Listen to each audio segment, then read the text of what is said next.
ಕಾಂಗ್ರೆಸ್ ಬಂಗಲೆಯಲ್ಲಿ ಮನೆಯೊಂದು 3 ಬಾಗಿಲಾಗಿದೆ. ಅಲ್ಪಸಂಖ್ಯಾತ ನಾಯಕರಲ್ಲಿ ಅಲ್ಲೋಲ ಕಲ್ಲೋಲ ಸೃಷ್ಟಿಯಾಗಿದೆ. ಸಮುದಾಯದ ನಾಯಕತ್ವಕ್ಕಾಗಿ ಬಣ ರಾಜಕೀಯ ಶುರುವಾಯಿತಾ? ಕಾಂಗ್ರೆಸ್ನಲ್ಲಿ ಮನೆಯೊಂದು 3 ಬಾಗಿಲು. ಅಲ್ಪಸಂಖ್ಯಾತ ನಾಯಕರಲ್ಲಿ ಅಲ್ಲೋಲ ಕಲ್ಲೋಲ. ಸಮುದಾಯದ ನಾಯಕತ್ವಕ್ಕಾಗಿ ಬಣ ರಾಜಕೀಯ ಶುರುವಾಗಿದೆಯಾ?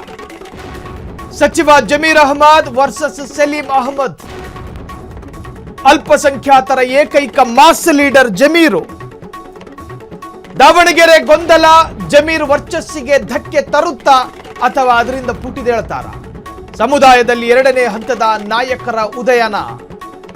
ಜಮೀರ್ ವಿರುದ್ಧ ಸ್ವಪಕ್ಷದವರಿಂದಲೇ ಷಡ್ಯಂತ್ರನ. ತನ್ವೀರ್, ಖಾದರ್, ಸಲೀಂ, ರಿಜ್ವಾನ್, ರಹೀಂ ಮುಸ್ಲಿಂ ಲೀಡರ್ಸ್ಗಳಿದ್ದಾರೆ. ಇವರೆಲ್ಲರೂ ಇದ್ದರೂ ಸಮುದಾಯ ಒಪ್ಪಿದ್ದು ಜಮೀರ್ಗೆ ಮಾತ್ರ. ರಾಜ್ಯ ಸುತ್ತಿ ಮುಸ್ಲಿಂ ನಾಯಕನೆಂದು ಗುರುತಿಸಿಕೊಂಡಿದ್ರು. ಆದರೆ ದಾವಣಗೆರೆ ಚುನಾವಣೆ ಗೊಂದಲ ಇವೆಲ್ಲದರ ನಟ್ಟ ನಡುವೆ ಜಮೀರ್ ಬಲಿಪಶು ಆದ್ರು. ನೋಡ್ರಿ, ಕಳೆದ ಬಾರಿ 2023ರ ಅಸೆಂಬ್ಲಿ ಎಲೆಕ್ಷನ್ನಲ್ಲಿ ಕಾಂಗ್ರೆಸ್ ಮುಸ್ಲಿಮರಿಗೆ ಕೊಟ್ಟ ಸ್ಥಾನ 15, ಅದರಲ್ಲಿ ಗೆದ್ಕೊಂಡು ಬಂದಿದ್ದು 9. ಆ 9 ಗೆದ್ದ ಶಾಸಕರ ಪೈಕಿ ಮುಸಲ್ಮಾನರ ವಿಚಾರ ಅಂತ ಬಂದಾಗ ಮೊದಲ ಪಾಳಿಯಲ್ಲಿ ನಿಂತುಕೊಂಡು ಗಟ್ಟಿ ಧ್ವನಿಯಲ್ಲಿ ಗಂಟ್ಲು ಹರಕೊಳ್ಳೋದು ಜಮೀರ್ ಅಹಮದ್ ಖಾನ್ ಮಾತ್ರ. ಅರೆ, ಉಳಿದಿರೋ ಮುಸ್ಲಿಂ ಶಾಸಕರ ಕತೆ ಏನು ಅಂತ ಕೇಳಿದ್ರೆ, ರಿಜ್ವಾನ್ ಅರ್ಷದ್ ಬರ್ತಾರೆ, ವಿಳಂಬವಾಗಿ ಬರ್ತಾರೆ. ತನ್ವೀರ್ ಸೇಠು ಆಗಾಗ ಎಲ್ಲೆಲ್ಲಿ ಕೂತ್ಕೊಂಡು ಮಾತನಾಡ್ತಾರೋ ಸಮುದಾಯಕ್ಕೆ ಅರ್ಥನೇ ಆಗೋದಿಲ್ಲ. ಇನ್ನು ಉಳಿದಂತೆ ಸಲೀಂ ಅಹಮದ್ ಅವರು ಕೂಡ ಒಂದು ಹಂತದವರೆಗೆ ಮುಸ್ಲಿಂ ನಾಯಕ. ಇದು ಮುಸ್ಲಿಮರಲ್ಲಿರ್ತಕ್ಕಂಥ ಅಭಿಪ್ರಾಯಗಳನ್ನು ಹೇಳ್ತಾ ಇದ್ದೀನಿ. ಇನ್ನು ಉಳಿದಾಗೆ UT ಖಾದರ್ ಅಂತಹ ಸ್ಪೀಕರ್ ಸಾಹೇಬರು, ಅವರು ಕೂಡ ಮುಸ್ಲಿಂ ಸಮುದಾಯದಲ್ಲಿ ನಿಶಬ್ದವಾಗಿಯೇ ಉಳ್ಕೊಂಡಿದ್ದಾರೆ. ಮುಸ್ಲಿಮರ ಸಮಸ್ಯೆ ಅಂತ ಬಂದಾಗ ಇದು ಮುಸ್ಲಿಮರಲ್ಲಿರ್ತಕ್ಕಂತಹ ಜೊತೆಗೆ ಅವರ ಗರಡಿಯಲ್ಲಿ ಕೇಳಿಬರ್ತಾ ಇರ್ತಕ್ಕಂಥ ಅಭಿಪ್ರಾಯ. ಆದರೆ ಜಮೀರ್ ಅಹಮದ್ ಖಾನ್ರ ವಿಚಾರಕ್ಕೆ ಬಂದ್ರೆ ಯಾವತ್ತು ಕಾಂಪ್ರಮೈಸ್ ಮಾಡಿಕೊಳ್ಳದೆ ಮುಸ್ಲಿಮರ ಸಮಸ್ಯೆಗೆ ಸರಿಯಾಗಿ ಸ್ಪಂದಿಸುವಂತಹ ಮಾಸ್ ಲೀಡರ್ ಅಂತ ಹೇಳಿ ಕರೆಸಿಕೊಳ್ತಾರೆ. ಸಮಸ್ಯೆ ಮಂಗಳೂರಿನಲ್ಲಾಗಿರಲಿ, ಸಮಸ್ಯೆ ಕೋಲಾರದಲ್ಲಾಗಿರಲಿ, ಸಮಸ್ಯೆ ದಾವಣಗೆರೆಯಲ್ಲೇ ಆಗಿರಲಿ, ಮುಸ್ಲಿಮರ ಸಮಸ್ಯೆ ಅಂತ ಬಂದಾಗ ಎದ್ದು ನಿಂತು ಪ್ರತ್ಯಕ್ಷಗೊಂಡು ಅದಕ್ಕೊಂದು ಪೊಲಿಟಿಕಲ್ ಸ್ಟೇಟ್ಮೆಂಟ್ ಅನ್ನ ಕೊಟ್ಟು ಹೊರಟು ಹೋಗಬಹುದಾದ ಏಕೈಕ ನಾಯಕ ಜಮೀರು. ಹಾಗಾಗಿ ಅವ್ರನ್ನ ಹಿಡ್ಕೊಂಡಿದ್ದೀವಿ ಅಂತ ಹೇಳಿ ಸಮುದಾಯ ಹೇಳಿಕೊಳ್ಳುತ್ತೆ. ಉಳಿದಂತೆ ಇರ್ತಕ್ಕಂತಹ ಮುಸ್ಲಿಂ ಶಾಸಕರ ಪೈಕಿ ಜಮೀರ್ ಅಹಮದ್ ಖಾನ್ ಮಾತ್ರ ಈಗ ಕರ್ನಾಟಕದಲ್ಲಿ ಮುಸ್ಲಿಂ ಮಾಸ್ ಲೀಡರ್ ಆಗಿದ್ದಾರೆ. ಸೊ ಹಿಂಗಿದ್ದಾಗ ಅವರ ಮೇಲೊಂದು ಷಡ್ಯಂತ್ರ ಅಂತ ಬಂದಾಗ ಸ್ವಾಭಾವಿಕವಾಗಿ ಮುಸ್ಲಿಂ ಸಮುದಾಯ ಆ ಷಡ್ಯಂತ್ರವನ್ನು ಗಮನಿಸ್ತಾ ಇರುತ್ತೆ. ಏನಾಗ್ತಾ ಇದೆ ಹಾಗಾದ್ರೆ ಕಾಂಗ್ರೆಸ್ನಲ್ಲಿ? ದಾವಣಗೆರೆ ಚುನಾವಣೆ ಗೊಂದಲದ ನಂತರ ನಾಯಕತ್ವಕ್ಕಾಗಿ ತಿಕ್ಕಾಟಗಳು ನಡೀತಿದೆಯಾ? ಸೊ ಈ ಬಗ್ಗೆ ಹೆಚ್ಚಿನ ಡೀಟೇಲ್ಸ್ ಅನ್ನ ಕೊಡೋದಕ್ಕೆ ಪೊಲಿಟಿಕಲ್ ರಿಪೋರ್ಟರ್ ಮಾರುತಿ ನೇರ ಸಂಪರ್ಕದಲ್ಲಿ. ಮಾರುತಿ, ಎಲ್ಲೋ ಒಂದು ಕಡೆ ಸಮುದಾಯದ ಉಳಿದ ಮುಸ್ಲಿಂ ನಾಯಕರೇ ಜಮೀರ್ ವಿರುದ್ಧ ತಿರುಗಿ ಬಿದ್ರ ಅಂತ?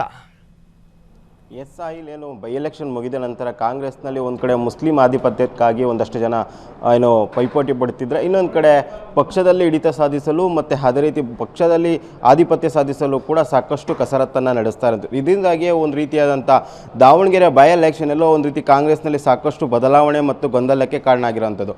ಪ್ರಮುಖವಾಗಿ ನೋಡೋದಾದರೆ ಈಗಾಗಲೇ ದಾವಣಗೆರೆಗೆ ಸಂಬಂಧಪಟ್ಟಂತೆ ಏನು ಸಾಕಷ್ಟು ಆರೋಪಗಳು ಕೂಡ ಕೇಳಿಬರ್ತಾ ಇದ್ದು, ಅದರಲ್ಲೂ 3 ವ್ಯಕ್ತಿಗಳ ವಿರುದ್ಧ ಪ್ರಮುಖವಾದ ಆರೋಪ ಕೇಳಿಬರ್ತಾ ಇರೋಂಥದ್ದು. ಒಂದು ಕಡೆ ಪಕ್ಷ ವಿರೋಧಿ ಚಟುವಟಿಕೆ ಆರೋಪ ಕೇಳಿಬರ್ತೈತೆ, ಇನ್ನೊಂದು ಕಡೆ ಪಕ್ಷೇತರ ಅಭ್ಯರ್ಥಿಗೂ ಕೂಡ ಸಪೋರ್ಟ್ ಮಾಡಿದ್ದಾರೆ ಅಂತ ಆರೋಪ ಮಾಡಿ ಈಗಾಗಲೇ ಹೈಕಮಾಂಡ್ ಮಟ್ಟಕ್ಕೂ ಕೂಡ ದೂರನ್ನು ಕೊಟ್ಟಿರೋಂಥದ್ದು. ಈ ಸಂಬಂಧಪಟ್ಟಂತೆ ಈಗಾಗಲೇ ಹೈಕಮಾಂಡ್ ಕೂಡ ಕಠಿಣವಾಗಿ ಪರಿಗಣಿಸಿ ಈಗಾಗಲೇ ಅಬ್ದುಲ್ ಜಬ್ಬಾರ್ ಆಗಿರ್ಬೋದು ಮತ್ತು ಏನು MLC ಆದಂತಹ ನಜೀರ್ ಅಹಮದ್ ಅವ್ರನ್ನು ಕೂಡ ತಮ್ಮ ಸ್ಥಾನದಿಂದ ಕೈಬಿಟ್ಟಿರೋಂಥದ್ದು. ಇವೆಲ್ಲವೂ ನೋಡಿದ್ರೆ ಎಲ್ಲ ಒಂದು ಕಡೆ ಮುಸ್ಲಿಂನಲ್ಲೇ ಒಂದು ಆಧಿಪತ್ಯಕ್ಕಾಗಿ ಫೈಟ್ ನಡೀತಿದೆಯಾ ಎಂಬ ಪ್ರಶ್ನೆ ಕೂಡ ಮೂಡ್ತಾ ಇರೋಂಥದ್ದು. ಅದರಲ್ಲೂ ಪ್ರಮುಖವಾಗಿ ಜಮೀರ್ ವಿರುದ್ಧ ಸಲೀಂ ಅಹಮದ್ ಆಗಿರ್ಬೋದು, ರಿಜ್ವಾನ್ ಆಗಿರ್ಬೋದು ಮತ್ತು ಈ ರೀತಿಯಾದಂಥ ಏನು ಮುಸ್ಲಿಂ ನಾಯಕರಿದ್ದಾರೆ ಅವರು ಕೂಡ ಸಾಕಷ್ಟು ತಿರುಗನ್ನ ಬಿದ್ದಿರುವಂಥದ್ದು. ಅವ್ರ ವಿರುದ್ಧ ಸಾಕಷ್ಟು ದೂರುಗಳಾಗಿರ್ಬೋದು, ಆರೋಪಗಳಾಗಿರ್ಬೋದು, ಪರೋಕ್ಷವಾಗಿ ನೇರವಾಗಿ ಕೂಡ ಮಾಡ್ತಾ ಇರೋಂಥದ್ದು. ಅವರೇ ನೇರವಾಗಿ ಹೈಕಮಾಂಡ್ ಕೂಡ ದೂರನ್ನು ಕೊಟ್ಟಿರೋಂಥದ್ದು. ಎಲ್ಲ ಒಂದು ಕಡೆ ಮುಸ್ಲಿಂ ಆಧಿಪತ್ಯ ಸಾಧಿಸಲು, ಯಾಕೆಂದರೆ ಈಗಾಗಲೇ ಜಮೀರ್ ಅಹಮದ್ ಖಾನ್ ಅಲ್ಪಸಂಖ್ಯಾತರಲ್ಲಿ ಪ್ರಾಬಲ್ಯ ನಾಯಕರಾಗಿ ಬೆಳೆದಿರುವಂಥದ್ದು. ಅವರು ಸಾಕಷ್ಟು ವಿಚಾರದಲ್ಲೂ ಕೂಡ ಅತ್ಯಂತ ದೊಡ್ಡ ಮಟ್ಟದಲ್ಲಿ ಮುಸ್ಲಿಂ ನಾಯಕರಾಗಿ ಗುರುತಿಸ್ಕೊಂಡಿರೋದು. ಯಾಕೆಂದರೆ ಈಗಾಗಲೇ ನೋಡ್ತಾ ಇರ್ಬೋದು, ಸಾಕಷ್ಟು ಕಾಂಗ್ರೆಸ್ನಲ್ಲಿ ಮುಸ್ಲಿಂ ನಾಯಕರಿದ್ದರೂ ಕೂಡ, ಅಂದರೆ UT ಖಾದರ್ ಆಗಿರ್ಬೋದು, ರಹೀಂ ಖಾನ್ ಆಗಿರ್ಬೋದು, ಸಲೀಂ ಅಹಮದ್ ಆಗಿರ್ಬೋದು, ಈ ರೀತಿಯಾದಂಥ ನಾಯಕರಿದ್ದರೂ ಕೂಡ ಎಲ್ಲೋ ಒಂದು ಕಡೆ ಜಮೀರ್ಗಿರುವಂತಹ ಮಾಸ್ ಇಮೇಜ್ ಎಲ್ಲೂ ಇಲ್ಲ. ನಾವು ದಾವಣಗೆರೆ ವಿಚಾರಕ್ಕೆ ಬರೋದಾದ್ರೆ ದಾವಣಗೆರೆಯಲ್ಲಿ ಏನು ರಹೀಂ ಖಾನ್ ಬರಲಿಲ್ಲ ಅಂದ್ರೂ ಕೇಳಿಲ್ಲ, UT ಖಾದರ್ ಆಗಿರ್ಬೋದು ಮತ್ತು ಅದೇ ರೀತಿ ಸಲೀಂ ಅಹಮದ್ ಈ ನಾಯಕರು ಬರಲಿಲ್ಲ ಅಂದ್ರೂ ಕೂಡ ಎಲ್ಲೂ ಪ್ರಶ್ನೆಗಳು ಬರಲಿಲ್ಲ. ಕೇವಲ ಜಮೀರ್ ಅಹಮದ್ ಖಾನ್ ಬರಲಿಲ್ಲ ಅನ್ನೋ ಒಂದು ಕಾರಣಕ್ಕೋಸ್ಕರ ಸಾಕಷ್ಟು ಪ್ರಶ್ನೆಗಳು ಎದುರಾದವು. ಪ್ರಮುಖವಾಗಿ DCM ಮತ್ತು ಸಿದ್ದರಾಮಯ್ಯನ ನೇರವಾಗಿ ಪ್ರಶ್ನೆನ ಅಲ್ಲಿನ ಅಲ್ಪಸಂಖ್ಯಾತ ನಾಯಕರಾಗಿರ್ಬೋದು ಮತ್ತು ಮತದಾರರು ಕೂಡ ಪ್ರಶ್ನೆ ಮಾಡಿರೋದು. ಇದರಿಂದಾಗಿ ಇದು ಆಧಿಪತ್ಯ ಸಾಧಿಸಲು ಸಾಕಷ್ಟು ಪ್ರಯತ್ನಗಳನ್ನು ಅಂದರೆ ಜಮೀರ್ನವ್ರನ್ನ ತುಳಿದು ತಾವು ಆಧಿಪತ್ಯ ಸಾಧಿಸುವ ಪ್ರಯತ್ನ ಈಗ ಕಾಂಗ್ರೆಸ್ನಲ್ಲಿ ಮುಂದಾಗಿರುವಂಥದ್ದು. ಅದಕ್ಕೆ ಸಂಬಂಧಪಟ್ಟಂತೆ ಈಗ ಹೈಕಮಾಂಡ್ ಮಟ್ಟದಲ್ಲೂ ಕೂಡ ದೂರನ್ನು ನೀಡಿರುವಂಥದ್ದು ಸಾಯಿಲ್. ಮಾರುತಿ, ಈ ಆಧಿಪತ್ಯಕ್ಕಾಗಿ ನಡೆಯುತ್ತಿರುವಂತಹ ಸಮರ ಎಷ್ಟು ಪ್ರಮಾಣದಲ್ಲಿ ಯಶಸ್ಸು ಕಾಣುತ್ತೆ ಅನ್ನುವಂತಹದ್ದು ಕೂಡ ಈಗ ರಾಜಕೀಯ ವಲಯದಲ್ಲಿ ಚರ್ಚೆ ಆಗ್ತಾ ಇದೆ. ಸೊ ಏನು ಹೇಳ್ತೀರಾ ಈ ಬಗ್ಗೆ?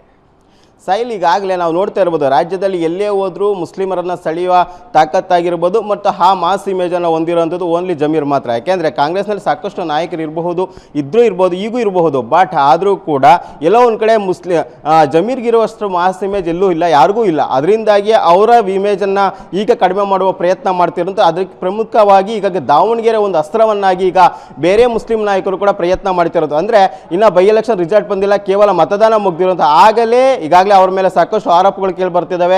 ಮತ್ತೆ ಪಕ್ಷ ವಿರೋಧಿ ಚಟುವಟಿಕೆ ಮಾಡ್ತಾ ಇದ್ದಾರೆ. ಇದಕ್ಕೆ ಸಂಬಂಧಪಟ್ಟಂತೆ ಅವ್ರ ವಿರುದ್ಧ ಕ್ರಮ ಆಗಬೇಕು ಅಂತ ಕೂಡ ಒತ್ತಾಯ ಮಾಡಿರೋಂಥದ್ದು. ಹೈಕಮಾಂಡ್ ಈಗಾಗಲೇ ಅದಕ್ಕೆ ಸಂಬಂಧಪಟ್ಟಂತೆ ಒಂದು ನಿರ್ಧಾರವನ್ನು ಕೂಡ ಕೈಗೊಂಡುವ ಮಟ್ಟಕ್ಕೆ ಕಾಣ್ತಾ ಇರೋದು. ಯಾಕೆಂದರೆ ನಿನ್ನೆಯೂ ಕೂಡ ಸಿದ್ದರಾಮಯ್ಯರು ಜಮೀರ್ ಅವರನ್ನ ಕರೆಸಿ ಎಲ್ಲ ಮಾತುಕತೆಯನ್ನು ನಡೆಸಿದ್ದಾರೆ. ಅಂದರೆ ದಾವಣಗೆರೆ ವಿಚಾರದಲ್ಲಿ ಏನೆಲ್ಲ ಆಯಿತು ಎಂಬ ಸಂಪೂರ್ಣ ಮಾಹಿತಿಯನ್ನು ಈಗಾಗಲೇ ಜಮೀರ್ ಅವರಿಂದ ಸಿದ್ದರಾಮಯ್ಯರು ಪಡೆದಿರುವಂಥದ್ದು. ಇನ್ನೊಂದು ಕಡೆ ಹೈಕಮಾಂಡ್ ಕೂಡ ನೇರವಾಗಿ ಸಿದ್ದರಾಮಯ್ಯರಿಗೆ ಒಂದು ಸೂಚನೆಯನ್ನು ಕೊಟ್ಟಿದೆ ಅಂತ ಈಗ ಕಾಂಗ್ರೆಸ್ನಲ್ಲಿ ಚರ್ಚೆ ಆಗ್ತದೆ. ಅದೇನಂದರೆ ಅವರ ಸಚಿವ ಸ್ಥಾನದಿಂದ ಕೆಳಗಿಳಿಸಿ ಎಂಬ ಸೂಚನೆ ಸಿದ್ದರಾಮಯ್ಯ ಕೊಟ್ಟಿದ್ದಾರೆ ಅಂತ ಹೇಳಲಾಗ್ತಿದೆ. ಅದರಿಂದಾಗಿ ನನ್ನ 2 ಮೀಟಿಂಗನ್ನು ಸಿದ್ದರಾಮಯ್ಯರು ಮಾಡಿರೋದು. ಆ ನಂತರ ಅವ್ರಿಗೊಂದು ಭರವಸೆಯನ್ನು ಕೊಟ್ಟಿರೋದು. ಇವೆಲ್ಲವೂ ಎಲ್ಲೋ ಒಂದು ಕಡೆ ನೋಡೋದಾದರೆ ಮುಸ್ಲಿಂ ನಾಯಕರಾಗಿರುವಂತಹ ಅಂದರೆ ರಹೀಂ ಆಗಿರ್ಬೋದು ಮತ್ತು ಅದೇ ರೀತಿಯಾದಂಥ ಸಲೀಂ ಅಹಮದ್ ಆಗಿರ್ಬೋದು, ರಿಜ್ವಾನ್ ಆಗಿರ್ಬೋದು, ಈ ನಾಯಕರೇ ತಮ್ಮ ಅಂದರೆ ಮುಸ್ಲಿಂ ನಾಯಕರಾಗಿರುವಂತಹ ಜಮೀರ್ ಅಹಮದ್ ಖಾನ್ ಅವ್ರನ್ನ ತುಳಿಯುವ ಪ್ರಯತ್ನ ಮಾಡ್ತಿದ್ದಾರೆ ಎಂಬ ಪ್ರಶ್ನೆಯೂ ಕೂಡ ಕಾಡ್ತಿದೆ. ಆದರೆ ಇದು ಎಷ್ಟರ ಮಟ್ಟಿಗೆ ಸಕ್ಸಸ್ ಆಗುತ್ತೆ ಅಂತ ಕೂಡ ನಾವು ಕಾದು ನೋಡಬೇಕು. ಒಂದು ವೇಳೆ ಹೈಕಮಾಂಡ್ ಅವರ ಸಚಿವ ಸ್ಥಾನದಿಂದ ಕೆಳಗಿಳಿಸ್ತಾರಾ, ಇಲ್ಲೂ ಒಂದು ವಾರ್ನಿಂಗ್ ಕೊಟ್ಟು ಮುಂದುವರಿಸ್ತಾರಾ, ಏನೆಲ್ಲ ಕ್ರಮಗಳು ಆಗುತ್ತೆ ಅಂತ ಇನ್ನು 2 ದಿನದಲ್ಲಿ ಗೊತ್ತಾಗುವ ಸಾಧ್ಯತೆ ಇರುವಂಥದ್ದು ಸಾಯಿಲ್.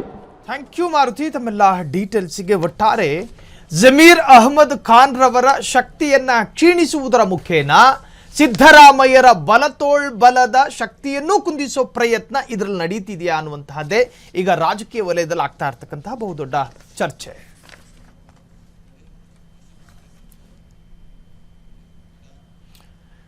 ಕ್ಷಣ ಕ್ಷಣದ ಸುದ್ದಿಗಳಿಗಾಗಿ ಫ್ರೀಡಂ ಟಿವಿ ಸಬ್ಸ್ಕ್ರೈಬ್ ಮಾಡಿ, ಲೈಕ್ ಮಾಡಿ ಹಾಗೂ ಫಾಲೋ ಮಾಡಿ. ಹೊಸ ಸುದ್ದಿಗಳ ನೋಟಿಫಿಕೇಶನ್ಗಾಗಿ ಬೆಲ್ ಐಕಾನ್ ಮೇಲೆ ಕ್ಲಿಕ್ ಮಾಡಿ.